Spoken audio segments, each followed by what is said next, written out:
In the ancient city of Ujjain, centuries before paper money existed, gold and silver weren't just coins. They were power, influence, survival, and dreams.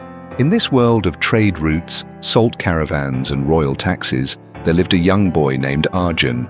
He wasn't from a noble family. He wasn't the son of a rich merchant. He was the son of a coin minter, one of those men who sat day and night hammering heated metal discs, engraving kings' faces, and stamping emblems of power. Life had other plans. Arjun's father died in a freak accident at the mint, and the family fell apart. His mother struggled to feed him and his two sisters, surviving on leftover rice and temple charity. Arjun was 15 when he left home with nothing but a single silver coin that his father had given him years ago. He left Ujjain on foot, walked along the trade route toward Avanti, a major trade hub filled with spice dealers, cloth traders, metal workers, astrologers, and tax collectors. He had no plan, just hunger, memory, and a silver coin. The first thing he did in Avanti wasn't to spend the coin. He asked for work, any kind. Most laughed. A skinny boy with no background, no letters of introduction. But one man, an old basket maker named Gopaldas, let Arjun stay in his backyard, feeding him simple meals in exchange for cleaning and helping him carry goods to the market. For weeks, Arjun worked silently, but he watched. He noticed which vendors sold faster, who bartered best, which materials moved faster in the market. He learned that information was more valuable than inventory. One morning, a local trader named Mahavir, who ran a salt stall, came cursing into the market. His assistant had run off with 50 silver coins, and no one was around to help him move his goods to the caravan camp. Arjun volunteered. He worked the whole day, hauling sacks of salt and loading carts under the brutal sun. Mahavir was impressed. "You're not just strong, you understand how I price. You ask the right people the right questions. You watch people, not just goods." Every day after his work with Gopaldas, Arjun would help Mahavir keep his books, count coins, weigh goods, watch the caravan leaders. It was here Arjun realized something crucial. Most traders didn't fail because they lacked goods. They failed because they didn't track where their coin was going. After 4 months, Arjun had earned 6 silver coins. He bought 2 broken wooden carts from a junkyard near the market, spent a week fixing them with help from a retired carpenter who slept under a bridge. Then he offered 1 cart to a small spice seller in exchange for 10% of his daily profit. The other he rented out to a wheat dealer. This was the moment it all changed. Within 2 months, those carts brought him more silver than any job he had ever done. One day, a royal announcement was made.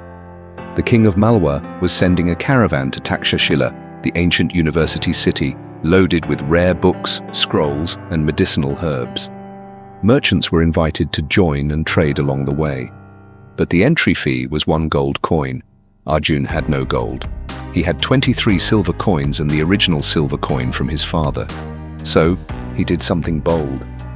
He went to 5 of the traders he had helped in the past year.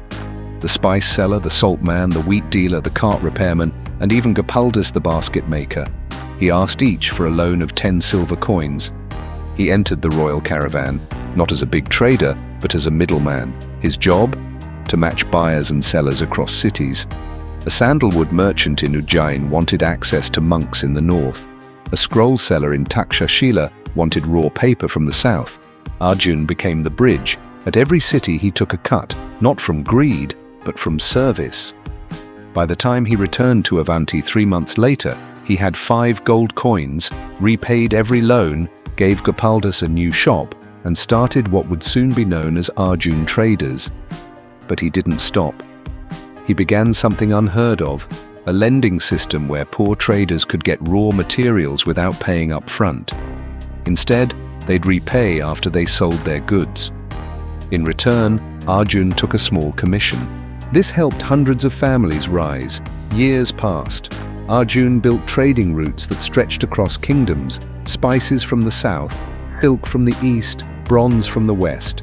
He never touched gambling, never loaned to warriors, never got involved in politics. He said, "Money that dances for power burns when the throne falls. But money that moves for people builds legacies." By the age of 40, Arjun was the wealthiest merchant in Ujjain. But he didn't live in a palace. He still had that one silver coin, the one his father gave him. It sat on his desk beside his accounting scrolls. Visitors from other kingdoms would come and ask, "What was your turning point, the big breakthrough?"